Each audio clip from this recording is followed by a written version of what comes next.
नमस्कार, जी बिजनेस पर आपका स्वागत है। आप देख रहे हैं पावर ब्रेकफास्ट। मैं हूं मानसी दवे। हफ्ते का पहला कारोबारी सत्र और सबसे पहले विदेशी बाजार के संकेत देखिए और विदेशी बाजार में भी एशियाई बाजार क्योंकि अच्छी शुरुआत होते हुए आप देखेंगे एसजीएक्स निफ्टी 10,640 के करीब फिलहाल आधे प्रतिशत की बढ़त के साथ ट्रेड करता हुआ। वहीं तमाम एशियाई बाजार की अच्छी शुरुआत हम देख रहे हैं। हांगकांग के बाजार में करीब 1% की बढ़त देखने को मिल रही है। देखिए 25,635 के लेवल्स पर यहाँ पर भी ट्रेड देखने को मिल रहा है और साथ ही निक्कई देखें आप यहाँ पर करीब 1% के ऊपर की तेजी। तो क्लियरली एशियाई बाजार की अच्छी शुरुआत हम देख रहे हैं और आपको याद होगा शुक्रवार के दिन अमेरिकी बाजार बंद रहे थे, तो आज अमेरिकी बाजार का ट्रेंड फिलहाल यहाँ पर नहीं देखने को मिलेगा। लेकिन विदेशी बाजार में अमेरिका और चीन के बीच भी तनातनी है जिसका एक असर हो सकता है ग्लोबल मार्केट्स पर देखने को मिल सकता है। विस्तार से ये तनाव क्या है, साथ ही विदेशी बाजार के संकेत क्या कुछ कह रहे हैं, समझ लेते हैं। हमारे साथ दीपांशु भंडारी ग्लोबल मार्केट्स के ट्रेंड लेकर और साथ ही कोरोना का अपडेट लेकर जुड़ गए हैं। थोड़ी ही देर में जी बिजनेस के मैनेजिंग एडिटर अनिल सिंह भी हमारे साथ जुड़ेंगे जिनसे आज के लिए पहली रणनीति हम जानेंगे। Deepanshu, good morning. बताएं विदेशी बाजार के संकेत कैसे लग रहे हैं? Good morning Mansi. अच्छे संकेत आ रहे हैं। थोड़ी सुस्त शुरुआत के बाद रफ्तार पकड़ ली है बाजारों ने। अगर आप देखें एसजीएक्स निफ्टी आधा % ऊपर है, वहीं डाउ फ्यूचर्स 200 अंकों से ज्यादा की तेजी दिखा रहे हैं। शुक्रवार को तो अमेरिकी बाजार बंद रहे और थर्सडे का जो सेशन था वो आखिरी घंटे में थोड़ी बिकवाली का भी दबाव आया, बट अच्छे रिबाउंड के संकेत आ रहे हैं। इसके अलावा अगर आप देखें तो थोड़ा तनाव बढ़ रहा है जहां तक चाइना और यूएस का सवाल है। चाइना साउथ चाइना सी में ड्रिल्स कर रहा था। यहाँ पर काफी सारे बाकी एशिया के जो नेशन है वहां पर प्रॉपर्टी डिस्प्यूट काफी चलता रहता है चाइना और बाकी एशिया के नेशंस के बीच में इस एरिया में। और जब चाइना ये ड्रिल्स कर रहा था तो यूएस ने अपने 2 एयरशिप्स वहां पर भेजे हैं, तो थोड़े तनाव का डर वहां से जरूर रह सकता है, पर फिलहाल उसका कोई असर मार्केट्स पर नहीं आ रहा है। पिछले हफ्ते की बात करें तो हालांकि एक दिन छुट्टी थी अमेरिकी बाजारों में, पर एक्शन काफी मजबूत रहा अमेरिकी बाजारों का। डाउ 3.5% उछला था, S&P 500 4% ऊपर था और कई बार रिकॉर्ड लगाने के बाद नैस्डैक में हमने 4.5% की तेजी देखी थी। जॉब्स डेटा काफी मजबूत था, पर साप्ताहिक बेरोजगारी दावों के बढ़ने से थोड़ी चिंता जरूर अमेरिका में थी पिछले हफ्ते। इसके अलावा अगर आप देखें तो कोरोना जिस तरह से फैल रहा है वो अभी भी चिंता का विषय जरूर है, तो वहां पर निवेशकों की नजर रहेगी। आने वाले कुछ महीनों में अब प्रेसिडेंशियल इलेक्शंस जो होने वाले हैं अमेरिका में, वहां पर नजर रहेगी। वैसे तो डोनाल्ड ट्रंप और जो बाइडेन के बीच में लड़ाई है, पर कल एक मशहूर सिंगर कान्ये वेस्ट, इन्होंने ट्वीट करा कि अब वो भी प्रेसिडेंट की लड़ाई में शामिल होने वाले हैं। ये पहली बार नहीं है जब उन्होंने ऐसा कहा है। उन्होंने पहले भी कहा था कि वो 2020 के प्रेसिडेंशियल इलेक्शंस का हिस्सा होंगे, फिर वो कह रहे थे कि शायद 2024 में वो रन करेंगे, पर कल उन्होंने ट्वीट किया है। अब ट्वीट करना है मतलब ये नहीं कि ऑफिशियल हो गया है, क्योंकि कई स्टेट्स में उन्हें नॉमिनेशन फाइल करना पड़ेगा जिसकी डेडलाइन ऑलरेडी पार हो चुकी है। कान्ये वेस्ट एक जाने माने ट्रंप के सपोर्टर हैं, तो वो अगर लड़ाई में आ रहे हैं तो इसका असर क्या होगा देखना जरूरी है, क्योंकि वो अफ्रीकन अमेरिकन कम्युनिटी से हैं और इनका ज्यादातर समर्थन जो बाइडेन को है। तो अगर कान्ये वेस्ट इस लड़ाई में आते हैं तो फायदा ट्रंप को होगा और नुकसान जो बाइडेन को होगा जहां तक वोट्स का सवाल है। पर देखना पड़ेगा कि वो कितने सीरियस हैं प्रेसिडेंशियल इलेक्शंस के बारे में। इसके अलावा यूरोप के बाजारों की बात करें तो वहां पर हमने थोड़ा दबाव देखा है। जर्मनी से जो डेटा आया है वो काफी खराब है। जर्मनी में जो कार सेल्स हैं जून के महीने में 40% गिरी हैं, जो कि 30 साल का निचला स्तर है। और क्योंकि Germany one of the world's biggest car markets है, तो ये एक चिंताजनक संकेत जरूर है। इसके अलावा ब्रिटेन में काफी परेशानी है। एक सर्वे के मुताबिक आने वाले कुछ महीनों में कई सारी ब्रिटेन की कंपनीज अपनी वर्कफोर्स को काम से निकालने वाली हैं, तो वहां से एक चिंता का संकेत जरूर है। दायरे में ही कच्चा तेल और सोना रहे हैं, तो वहां से कोई परेशानी नहीं है और ज्यादातर जो आप संकेत कहेंगे वो पॉजिटिव ही हैं ग्लोबल मार्केट्स के लिए।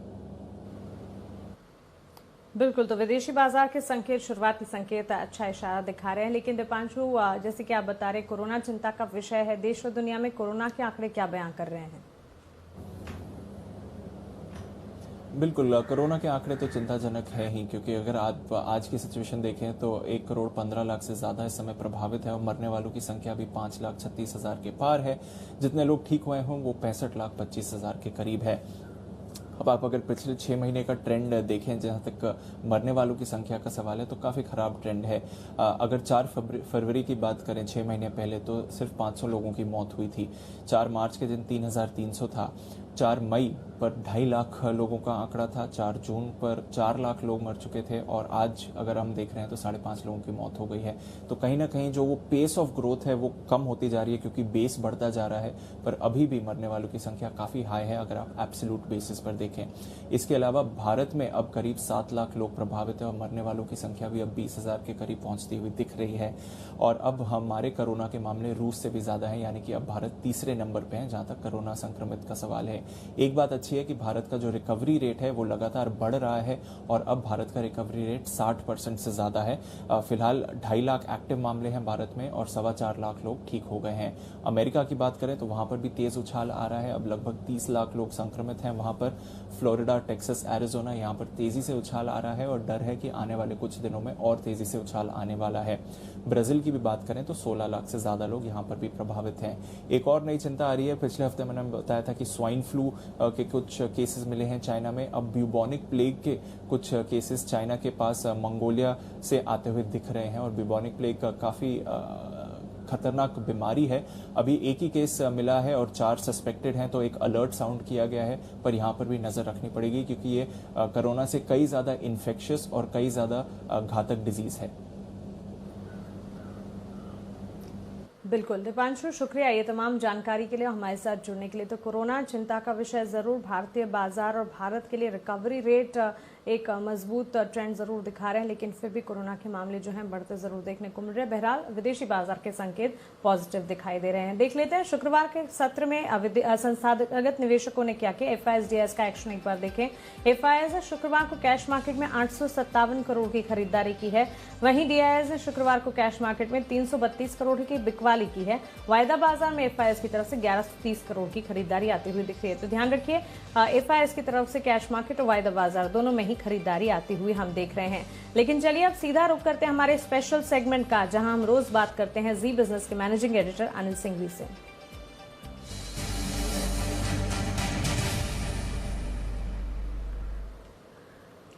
Anil ji good morning. विदेशी बाजार के शुरुआती संकेत अच्छे आ रहे हैं। शुक्रवार के दिन अमेरिकी बाजार बंद थे, लेकिन आज एशियाई बाजार की शुरुआत अच्छी है।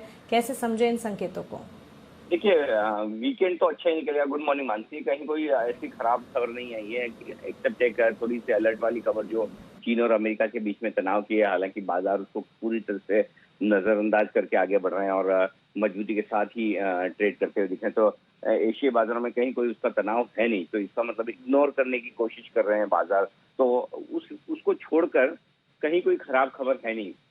और शुक्रवार को तो वैसे भी अमेरिकी बाजार बंद थे, तो वहां से तो कोई संकेत आपको मिले नहीं। हमारे यहाँ का ट्रेंड तो मजबूत है ही, लगातार बढ़िया क्लोजिंग मिल रही है। 10,600 के ऊपर की क्लोजिंग मिली है और थोड़ी बहुत बैंक निफ्टी में हल्की सी थकावट है। मुझे लगता है आज वहां पर भी थोड़ी चुस्ती आने की संभावना बन सकती है। तो अब धीमे धीमे ना जो बाजार का बेस है वो ऊपर की तरफ शिफ्ट होता हुआ दिख रहा है। तो 10,475, 10,550 आज के लिए सपोर्ट रेंज का काम करेगा बाजार के लिए, और ऊपरी स्तरों पर 10,700, 10,750 अगला टारगेट होगा निफ्टी का, जो आप आते हुए देखेंगे। जहां तक बैंक निफ्टी का सवाल है, 21,500, 21,700 मजबूत सपोर्ट जोन है और नीचे की तरफ 22,000, ऊपर की तरफ 22,050, 22,300 ये इमीडिएट ऊपर का लेवल है। और उसके पार निकले तो 22,450, 22,500 तक की भी जगह बनती है। तो ओवरऑल व्यू पॉजिटिव रखना चाहिए, तेजी के साथ ट्रेड करना चाहिए। और मुझे लगता है कि कैश स्टॉक्स में, मिड कैप स्मॉल कैप शेयरों में और एक्शन बढ़ेगा, वहाँ खरीदारी लगातार बरकरार रहेगी। तो ये एक्शन पूरा भरपूर रहने वाला है। आज से हम फिर मालामाल वीकली भी शुरू कर रहे हैं। सुबह 9:30 बजे एक अच्छा मिड कैप स्टॉक आपको मिलेगा इन्वेस्टमेंट के लिए आज से। तो ओवरऑल एक्शन वहीं पर है, वहीं पर फोकस करना चाहिए जी।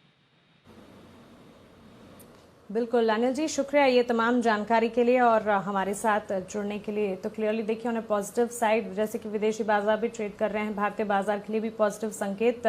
और साथ ही जैसे कि अनिल सर बता रहे हैं, 2 खास पेशकश आज आपके लिए हम लेकर आ रहे हैं। एक शेयर जिससे लॉन्ग टर्म के लिए मिलेगा निवेशकों को एक अच्छा मौका। आज से मालामाल वीकली रोज सुबह 9:30 बजे आप देख पाएंगे। और साथ ही पावर और इंजीनियरिंग सेक्टर में जो नतीजे आए हैं उस पर वरिंदर बंसल करेंगे अपना विश्लेषण। ये वरिंदर रिजल्ट एक्सरे में आप 10:15 बजे देख पाएंगे। तो इन 2 खास पेशकश पर जरूर नजर रखिएगा। लेकिन चलिए अब आगे बढ़ते हैं और देख लेते हैं कि खबरों के चलते कौन से शेयर्स हैं जो कि एक्शन में रहे। बताने के लिए देवांशी आशर हमारे साथ जुड़ गई हैं। Devanshi good morning. वीकेंड था, वीकेंड के बाद कई सारी खबरें होंगी जिस पर फोकस रखना है आज। बिल्कुल मानसी, गुड मॉर्निंग। आज सबसे पहले आप देखिए ई क्लर्क्स, इसकी बोर्ड की बैठक होने वाली है जहां पे शेयर बायबैक पर आज फैसला होता हुआ दिखेगा, तो इस पर आप क्लोजली वॉच रखें। साथ ही पीवीआर आज फिर बोर्ड की बैठक होने वाली है।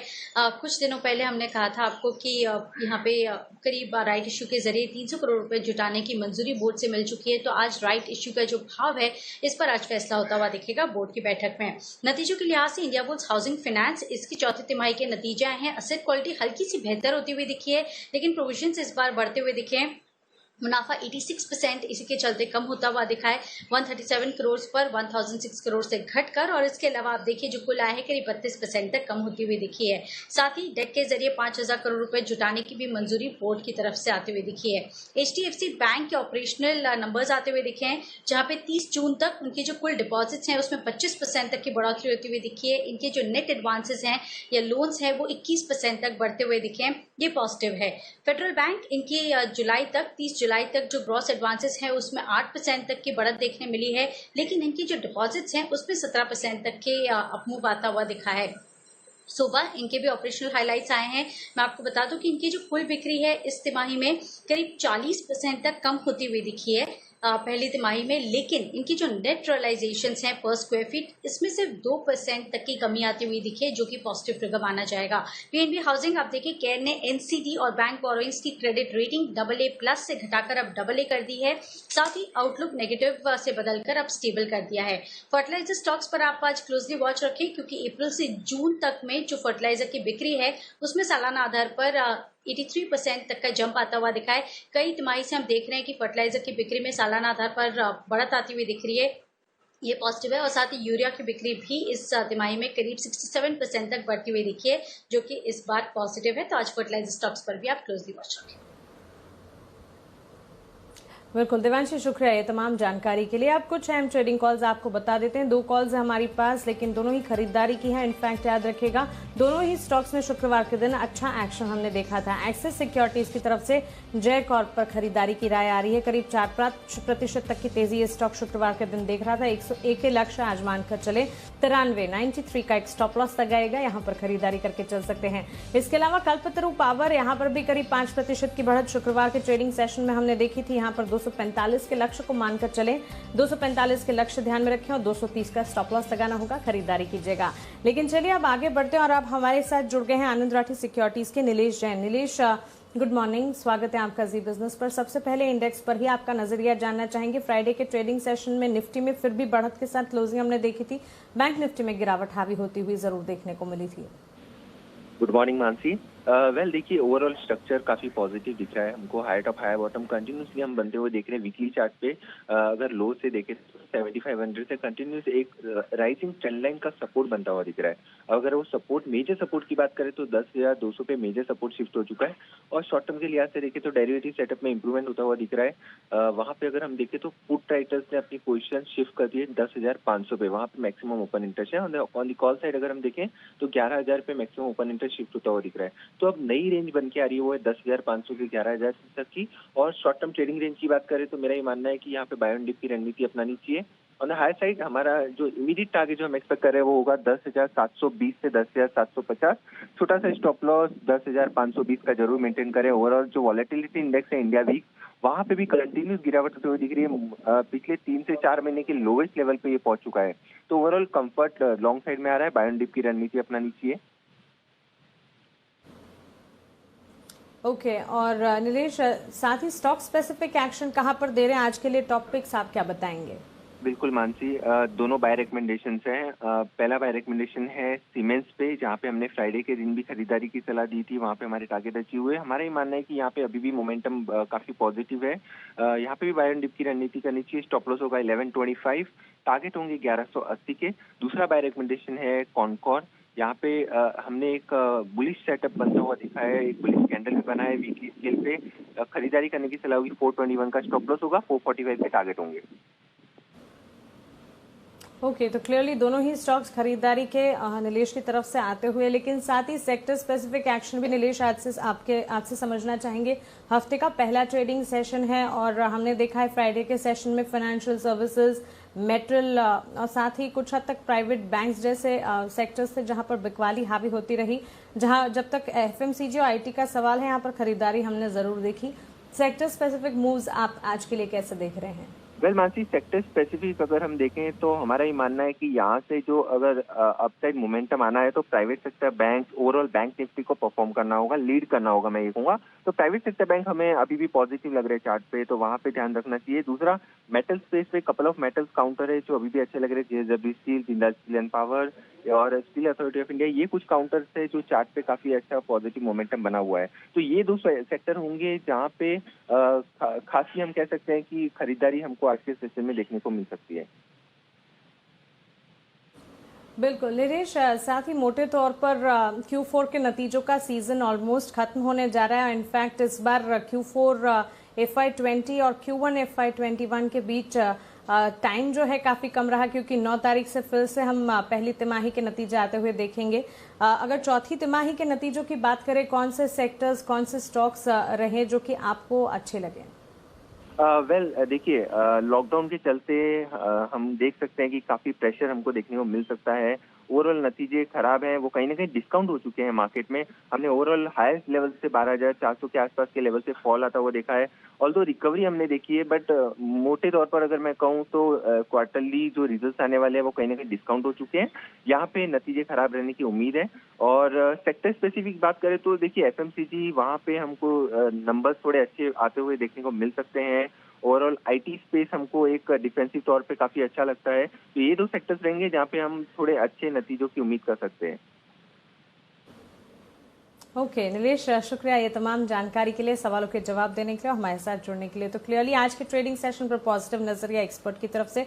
निफ्टी पर आपको 10,720 का पहला टारगेट, 10,750 का दूसरा टारगेट मानना है। यहाँ पर स्टॉप लॉस 10,520 का लगाकर चलें। दो स्टॉक्स निलेश ने हमें सुझाए, एक कॉनकॉर 445 के टारगेट्स को मानकर चलिए, 421 का यहाँ पर स्टॉप लॉस लगाइएगा। सीमेंस में भी खरीदारी 1180 के टारगेट्स को लेकर 1125 का यहाँ पर एक स्टॉप लॉस लगाइएगा। चलिए, ये तो हुई इक्विटी मार्केट्स की बात, लेकिन कमोडिटी बाजार का जायजा लेते हैं मोतीलाल ओसवाल कमोडिटीज के अमित सजेजा अब हमारे साथ जुड़ गए हैं। अमित, गुड मॉर्निंग, स्वागत है आपका जी बिजनेस पर। सबसे पहले एनर्जी पैक्ट पर ही आपसे राय जानना चाहूंगी, उसके बाद बुलियन मार्केट पर भी आपका नजरिया चाहिए। अगर कच्चे तेल की बात करें, कुछ हद तक कोरोना वायरस के जो चिंताएं हैं वो हावी होते हुए देखने को मिल रही है। एक सीमित चाल या एक स्थिर कारोबार कच्चे तेल पर हम देख रहे हैं। आप कैसे देख रहे हैं, आपका आउटलुक क्रूड पर क्या है? जी, गुड मॉर्निंग मंशी जी। देखिए, आपने से कहा कि चिंताएं हैं, इसलिए ऊपरी स्तरों पे हम देख रहे हैं कि प्राइसेस टिकने पा रही, but at the same time जैसे हमने पिछले हफ्ते गिरावट देखी, बट उसके बाद हफ्ते के हाइस के आसपास ही क्लोज दिया क्रूड ऑयल ने, तो उसके चलते मैं अभी भी तेजी करना ज्यादा पसंद करूंगा निचले स्तरों पे। तो 3,000 के करीब अगर एमसी एक्स्ट्रा प्राइसेस मिलते हैं तो मैं बाइंग की ही सलाह दूंगा। और अपसाइड में मुझे लगता है जो नियर टर्म हाइज है यानी 3,150 वो दोबारा रिपीट हो सकते हैं। तो फिलहाल मैं क्रूड ऑयल में बाइंग की सलाह देना पसंद करूंगा।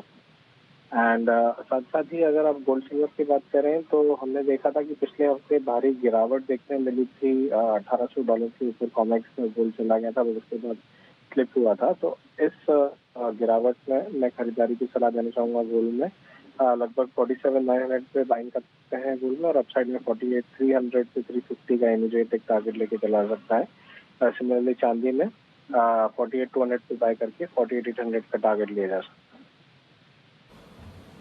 बिल्कुल अमित, शुक्रिया ये तमाम जानकारी के लिए, हमारे साथ जुड़ने के लिए। तो क्लियरली खरीदारी के मौके कमोडिटी बाजार में भी आप देखेंगे कच्चे तेल, सिल्वर और गोल्ड में खरीदारी के मौके एक्सपर्ट की तरफ से खरीदारी की कॉल आती हुई। लेकिन चलिए अब रुक करते हैं FIR का, यानी कि FI इन्वेस्टमेंट रिपोर्ट्स का।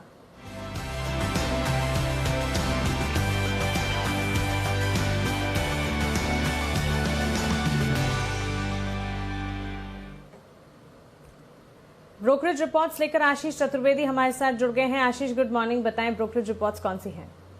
Good morning Mansi. सबसे पहले देखिए, हैवेल्स पर एक रिपोर्ट आई है JP मॉर्गन की, जहां पर अंडरवेट की रेटिंग को बरकरार रखा है 455 रुपए के लक्ष्य के लिए। शुक्रवार की क्लोजिंग 580 के आसपास के कह रहे कि मौजूदा भाव के हिसाब से अगर आप देखें तो रिस्क एंड रिवॉर्ड फेवरेबल नजर नहीं आ रहा है, और ये कह रहे हैं निवेशकों को अगर एक बार हो सके तो मुनाफा वसूली स्टॉक के अंदर करना चाहिए। CLSA की एक इंटरेस्टिंग रिपोर्ट आई है, सन फार्मा और लुपिन, यहाँ पर दोनों कंपनियों का कंपैरिजन किया है और कंपैरिजन में सीएलएसए ने ये कहा है कि अर्निंग्स प्रोजेक्शंस के हिसाब से देखें, वैल्यूएशंस के हिसाब से देखें तो क्लैरिटी सन फार्मा में ज्यादा नजर आती है। सन फार्मा पर फिर से खरीदारी की राय दी है 560 रुपए के लक्ष्य के लिए, और लूपिन पर ये नेगेटिव नजर आ रहे हैं, इन्होंने बिकवाली की राय दी है 710 रुपए के लक्ष्य के लिए।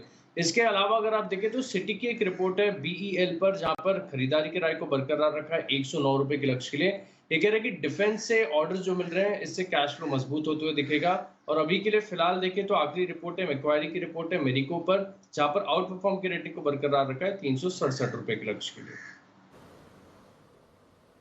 बिल्कुल आशीष, शुक्रिया ये तमाम ब्रोकरेज रिपोर्ट्स के लिए। वक्त वक्त पर इन रिपोर्ट्स में और इन ब्रोकरेज रिपोर्ट वाले स्टॉक्स में एक्शन कहां पर है ये भी हम आपको बताते रहेंगे। फिलहाल पावर ब्रेकफास्ट में इतना ही, मुझे दीजिए इजाजत।